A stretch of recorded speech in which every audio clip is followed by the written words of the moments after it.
C'est l'une des 30. Monique Collange, députée du Tarn, n'a pas hésité à apporter sa signature au texte d'Arnaud Montebourg. Pour elle, il ne s'agit pas d'un débat partisan, mais d'abord d'une question de principe.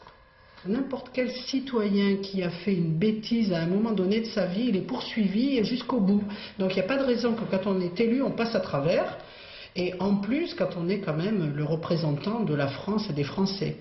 Ce matin, tous les députés ont découvert dans leur boîte aux lettres ce petit livre blanc, un texte de 93 pages signé Arnaud Montebourg. Une proposition pour la mise en accusation de Jacques Chirac devant la Haute Cour de justice. Pour entamer la procédure, il faut 58 signatures à l'Assemblée nationale. Déjà 30 députés de la majorité plurielle approuvent. 19 d'entre eux ont l'étiquette socialiste, de quoi embarrasser la direction du parti.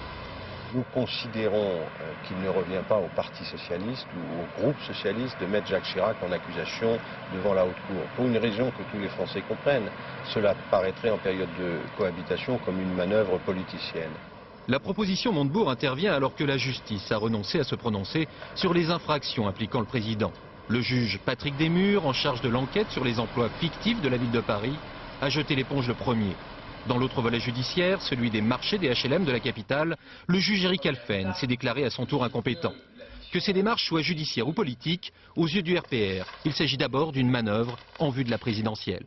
Les socialistes ont choisi de placer leur campagne sur une attaque personnelle et si possible salissante de la part du président de la République. Alors c'est un système d'hypocrite, à double jeu. M. Jospin joue les bons apôtres, mais hier il lâche M. Hollande qui a fait son petit numéro, et aujourd'hui c'est M. Montebourg.